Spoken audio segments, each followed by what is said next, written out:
Hello everyone, and welcome back to another video. So we're going to be talking about how to reap the rewards with none other than Reaper, and this guide will provide new players the chance to understand how to utilize Reaper more, but also perhaps be a good refresher for those who use Reaper as well, to remind those, to keep themselves in check. All that being said, if you're enjoying the content on the channel and want to see more Reaper action, more highlights, gameplay, and more, be sure to like, subscribe, and comment. And let's get straight to it. So part one of this video, we'll start with the mastering cooldowns.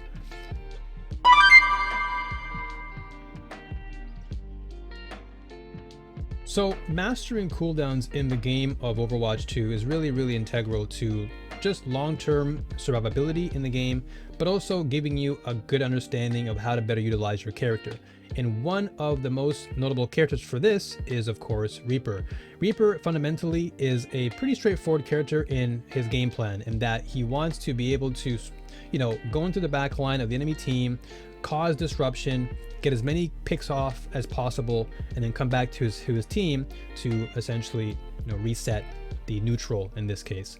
But with regards to how Reaper plays long term, mastering your cooldowns, knowing how to effectively use your Wraith, to get out of harm's way, using it to reposition yourself, and also utilizing your E as well to get yourself on the high ground to avoid enemy fire. All of these things really come down to mastering your cooldowns. And so while Reaper fundamentally at a simple level is all about just getting your picks and knowing where to place yourself, there is a long-term mastery of the character where knowing your cooldowns, knowing how to effectively utilize them in the best scenario, the best possible way to therefore grant your team the advantage is very integral to long-term success with this character.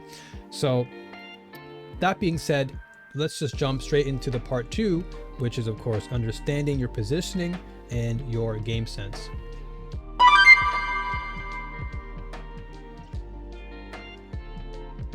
So understanding positioning and game sense in Overwatch 2 is integral for just about any character. Doesn't matter who you pick up and play, whether you're a beginner or a skilled player, understanding game sense in this game is very integral to not only your team, but most importantly yourself, because you are part of the team. You are always going to be a core element of your team. And so knowing how to utilize Reaper in this area is paramount to your long-term success and mastery of this really fantastic character. So understanding positioning is really important for him, because with Reaper, it's like playing Assassin's Creed. For those of you who have played the game and know the game pretty well, it's really all about placing yourself in positions that are advantageous for you, but disadvantageous for the enemy. And so knowing how maps are laid out in Overwatch 2 is really important. So I recommend for any players who want to utilize Reaper, go into every map, know where you can Wraith into position yourself correctly, know where to use your E to get onto high ground, know where to position yourself behind walls, so therefore you're unseen by the enemy, to make your attempts to attack the backline much more efficient. These are things that are really going to help to shift you from, let's say, a bronze silver level player up to gold, plat, even master rank with this character, because again, without a proper understanding of game sense, I see a lot of Reaper players just kind of rush in thinking that, oh, he's all about run and gun and shoot and loot. But Reaper at the master level, he's really like the cerebral assassin. He wants to get in, he wants to be able to sneak in undetected and get the most value out of his kit, because that's really where he shines. His Death Blossom is arguably one of the strongest ultimates in the game, and it's very game changing if you can really create a scenario where you're getting the right picks and then utilizing your Death Blossom to finish off the enemy team without any problems whatsoever. So really truly understand how to play every map to your benefit. Know and understand game sense to the core, because this will turn you from an average level Reaper to a master level cerebral assassin on the battlefield. And next, This is perhaps one of the most important aspects of Reaper, and this is critical thinking.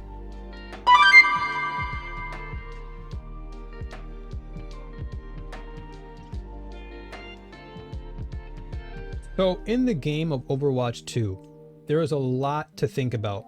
Overwatch is not a simple game by any means. There's a lot of complexities to it, a lot of layers to peel off, especially for newer players who are unfamiliar with how teams work and just how characters work. And so it's important for you, the player, to really get a grasp of critical thinking when it comes to Reaper. I want to reiterate again, because this is really important. Reaper, at his core, is certainly a fundamentally driven character. And by fundamentally driven, I mean he is straightforward in his game plan, and that he wants to disrupt the enemy backline. He wants to get in, get the job done, and reposition himself with his team to get the most benefit. However, in doing so, it requires a lot of critical thinking. And so critical thinking in this game becomes even more imperative at higher ranks. Lower levels, you can probably do whatever you want, because a lot of players are either not familiar with game sense, they're out of position a lot, so you can obviously bank off of player mistakes a lot more easily. But as you progress in the higher ranks, as you get to, say, diamond, master ranks, where players are going to be more cognizant of what you're doing on the battlefield, especially as Reaper, they know your game plan. So you need to be able to use discernment, be able to understand that players will likely be on the lookout for you. So you, as the Reaper, need to be very critical, very unpredictable in how you approach every scenario. It's not just about hiding behind corners and peeking when you need to. There's also a lot more than that. It's like a chess game when it comes to playing Reaper. At a simple level, it's run and gun. But as you become more experienced, it's a chess game, because every piece on the chessboard for Reaper, you have to know, okay, do I want to take out this pawn? And by pawn, I'm talking about the back line. Do you want to take out the weaker enemy first? For example, you could have a Sojourn at half health that's out of position versus, let's say, a Kiriko that's nearby. Who do you want to attack first? Do you want to go for the Kiriko first, or do you want to go for the bigger threat, which is Sojourn, who's at half health? Again, these are all questions you have to be asking yourself as a Reaper player, because it's not just about attacking the healers and then benefiting from it. It's also about who's out of position on the enemy team. Is Sojourn out of position? Is their Reaper out of position? What's their cooldown? Has Sojourn used her ultimate yet? Has Bridget used her E? There's a lot of things you have to ask yourself when it comes to playing Reaper, because you don't want to put yourself in a scenario where you now cannot utilize your kit effectively because Sojourn has her Q and she can one-shot you. Or let's say Lucio has his beat, so he can easily negate your Death Blossom. These are things that you have to be very, very self-aware of at all times, and you have to also communicate as well to your team that, hey, guys, Zenyatta has transients, or Ana has her Q, or Sigma has his Q. These are things you have to be extremely self-aware of to therefore get the maximum value for your Death Blossom, for your E, and for your abilities. So being very critical is optimal for not only yourself but your team survival as well. So think of playing Reaper like playing a chess match. You want to play it and know who to pick off before you get to the final boss, the king, the king and the queen, which would be your tanks, DPS. Making sure that you are optimizing your picks is really, really integral to really mastering and really just becoming the best Reaper on the battlefield. And now this brings us to the final point, which I think again ties into the current one, and this is patience.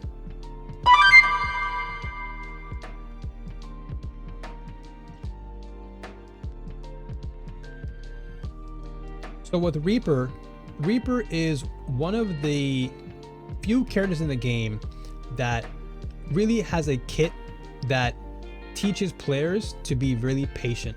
A lot of other characters tend to have a more truly aggressive, kit. Genji wants to get in there. Tracer really wants to get in there. But I feel like with Reaper, one of the great benefits of his kit is that he's self-sustaining. He can heal himself as he approaches the enemy, allowing for him to really take a slow, steady, yet very, very deadly approach to his game plan. So as a Reaper player, the most important thing I think you really should try to master is being patient. Don't try to be too aggressive. No, again, be very, very calculating in how you approach every single fight, because you don't want to put yourself in a position where your cooldowns are no longer in use, or you're way too far behind on the back line so you can't keep up with your team. Even though you got one knock, that might be a great opportunity, but you're now therefore kind of lagging behind. So it's like all about knowing, once again, your spacing, your situational awareness, your positioning. All these things really have to come together as one to really maximize and get the most merit out of your kit and your playstyle. So to be honest, as a Reaper main, I love this character a lot, and I love him because I play him very cerebral. I play him much like I would play, let's say, an Assassin's Creed game, where your whole game plan is to be as discreet, as incognito as possible.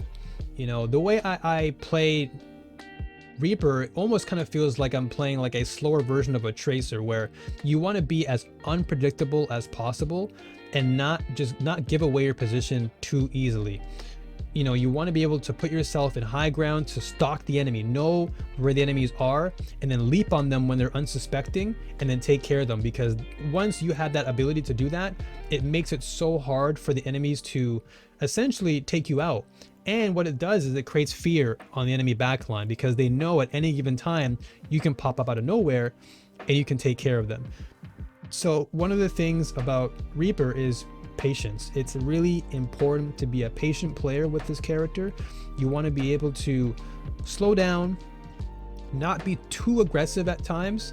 You want to try and be as, again, methodical as you possibly can, and just play with your team as much as you can. And of course, again, Reaper being self-sustaining, he can go on his own and be solo, which I've done multiple times with this character. But don't do it too much to the point where, again, you're creating a disadvantage. There are times where you going in the backline too often can actually be a disruption to your team and not the other team.